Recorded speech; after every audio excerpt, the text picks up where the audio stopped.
Welcome to another video by Sixxx. My name is Peter and I'm a sound engineer and producer. And in this video, we will be talking about setting up a home recording studio on a budget. In a previous video, I have explained why it is interesting to have your own studio setup. And in this one, I will talk about the gear we need to create a good quality recording. So basically, what is it that we need? We need a computer, a DAW, an interface, a microphone or DI, and headphones and or speakers. I've been working with Apple for the most of my professional life, but working on a Mac is not a must. I use Mac because I have the budget and I'm used to the workflow in the Apple ecosystem, but it's perfectly possible to create a home studio on a Windows 10 computer. I have one here as well, and I bought it in 2017 for about 600 euros, I guess, and it is perfectly capable to run the applications you need to make a high quality recording. There's a broad range of applications that can be used to record music, and they're referred to as DAWs, a digital audio workstation. There are many DAWs on the market nowadays. Some of them are totally free, some are light versions of the big ones, but that means they have restrictions. And then there are the ones you have to pay for. I will never say this DAW is better than that one, because it's simply not true. Every DAW has its strengths and weaknesses, and depending on what you are doing, you might prefer to work with one DAW or another. But the basic principle is for every DAW the same. It is basically a digital version of an old analog mixing desk combined with a multi-track recorder, so you can record every instrument on a separate track and then mix it all together into a well-balanced sound.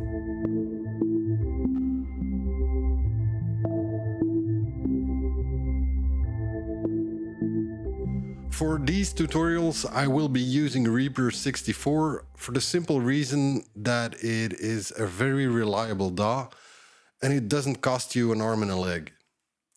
I've never really used Reaper for mixing, but I've used it for tracking a live big band with 62 instrument inputs at once. And for around 60 euros, you have a fully functioning DAW without restrictions in track count. It's very easy to come by since you just have to go to their website and download it, install it on your computer. And the moment you pay for your personal and small business license, you get sent a license key and you just follow the procedure that is explained on the website or in many videos on YouTube, so no problem there. If you're not familiar with a DAW, at this time I would recommend Reaper. But if you already have a DAW on your computer, and I'm not talking about GarageBand since that is basically a free version of Apple's DAW, Logic Pro 10, and like I said before, if it's a free version of a DAW you have to pay for, then it has restrictions, and that's the case with GarageBand, basically. So if you're already using a DAW on your computer, keep that one, work with a DAW you're familiar with, or the one that best fits your needs.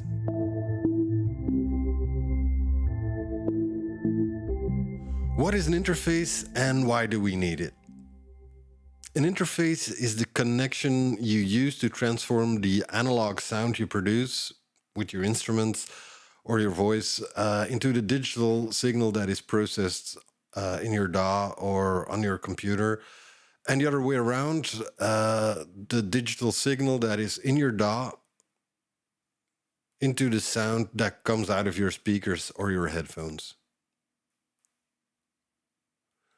So if that's the only thing an interface does, why don't we use the onboard jack in and output? Well, that has to do with three things: quality, quantity, and control. The quality of conversion between analog and digital is always better on a decent interface, and most of the time you can set up the interface that way so that you can choose which bitrate and sample rate you use. And I will talk about bitrate and sample rate later. But basically, if you're working in CD quality, you want to go for 44.1. If you're working for video, it will be 48. If you want to go really high end, you will go to 92, 96, I'm sorry, or 192. But I'll talk about that later.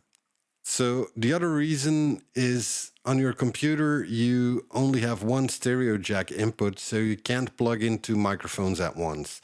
And you always have to work with a stereo input. And for microphones in general, that is not needed. Just a mono input will suffice. The last reason is control. And by that, I mean the input level control. Most quality microphones have a very low output signal that needs to be amplified before it's turned into a digital signal. Most interfaces have at least two microphone inputs with a preamplifier, commonly referred to as a preamp.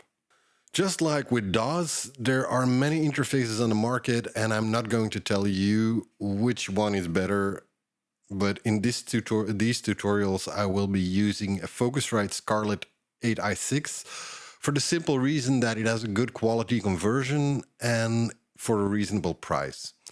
It comes with a Focusrite control app that gives you the opportunity to configure the interface the way you want or combine multiple Focusrite interfaces if you decide to upscale your setup. I've paid 260 euros for this interface, but you can buy its smaller brother for around 125 euros. And it will give you two inputs with a preamp and a speaker and headphones out. If you want to use another interface, be my guest. There are many good quality interfaces available for a decent price. So there's a lot to say about microphones and DIs, but just like with anything in the sound business, there's no right or wrong here. Which one you should use depends mostly on what you are using it for. There are some industry standards, of course, but you will have to find what works for you or for your instrument. We will start out with a DI. A DI is basically used as a converter to change the unbalanced output signal coming from instruments like guitars, basses, or keyboards into a balanced signal that goes into your preamp.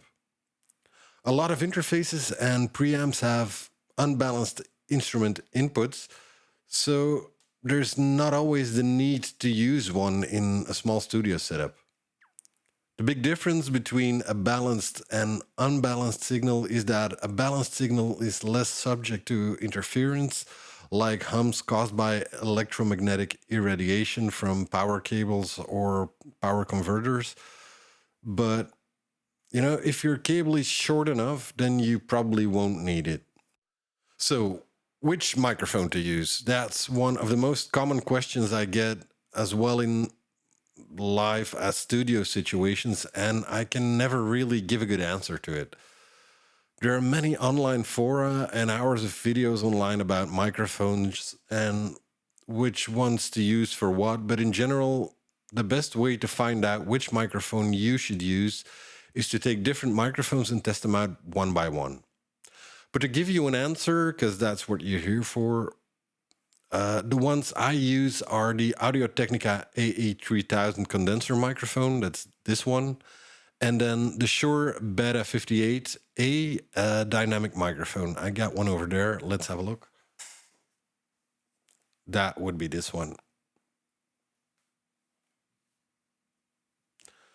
The AE3000 can be found for about 300 euros or less and is a great all-round microphone that can handle very loud sources like snare drums or guitar amps. I use it for about everything in the studio. Just mind that condenser microphones like this one pick up a lot more of the environment than dynamic microphones like the Beta 58A. If the acoustics in the room that you're recording in are very bad, then I would recommend a dynamic microphone.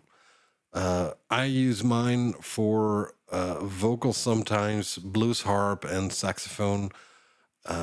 You should be able to find a new one, I guess, for approximately 175 euros. If you know what you will be recording and you know that will be in general one specific instrument, then you're not in need of an all-around microphone, and you can look for a specific one that will suit your needs. If you're a drummer, well, you're shit out of luck, because you will need a bunch of microphones and mic stands to capture everything, because you have a lot of toms and cymbals and cowbell and whatever gear you got. So, shit out of luck.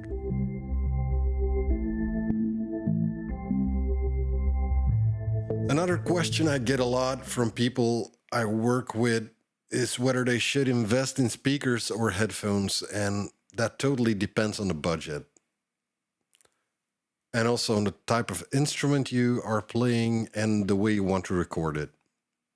If you're a singer, well, you want to be able to hear the instruments you're singing to stay in pitch, but you don't want the microphone to pick up on that. So then you would need a closed headphone, and this one is an AKG. It's not a closed one, but I closed it up. The sound of a closed headphone, well, it's not as good as the sound of their open counterparts. But the fact that you can hear yourself and the other instruments and that the mic won't pick it up is more important than having a pristine sound in your ears. Again, you can go as expensive as you want with headphones, but for a price tag between 50 euros and 100 euros, you can find some great AKGs, Sennheisers, or Beyerdynamics, whatever you want. But just like microphones, test it as well the sound as the feel on your ears and find the one that suits you best. If you are recording mostly keyboards or other line instruments without any external sound source and your neighbors don't mind you playing, or you're tucked far away, far enough not to bother other people, be my guest and invest in good speakers. Speakers are always the best reference in checking the sound of whatever you're recording, but they're not a necessity. When you need to mix your music, or you want to mix your music yourself, then I would advise to buy good loudspeakers, but to get a great mix, you can always contact us and send us your tracks, and we'll make it sound like $1 million, or at least more than $100. So to give you a short recap, you need a computer, a DAW of your choice, an interface of your choice, a microphone, a DI, and if you have microphones, preferably mic stands as well, and then headphones or speakers. Everything has to get connected, so don't forget the cables you need, and better to go for a good quality cable that has a longer lifespan than to get cheap cables and you need to replace them all the time. So, of course, if you have a bigger budget, you can get better and more expensive gear, but you can get started with this and expand and upgrade your setup according to your own needs and taste when you're really getting into it. Don't fall into the gear trap. Gear is important, but it's how you work it and what you make that decides if a song is good or not. It's always tempting to buy more gear even when you don't need it, so always think, do I really need this stuff before you buy something? In the upcoming video, we will be talking about how to get everything connected and how to get it working. I will explain what gain staging is and why it is important, and if you want to get notified when the new videos come out, please subscribe and don't forget to give us a thumbs up below. In the description, I will put up some links to the gear that I talked about and to our other social media channels where you can follow us and get in touch with us. You can ask us questions or give suggestions about what you want to see explained in new videos in the comment section below, and we will try to respond as soon as possible. So for now, enjoy looking up what you still need to get your home studio setup complete. And I'll see you in our next episode of Home Studio on a Budget. Bye.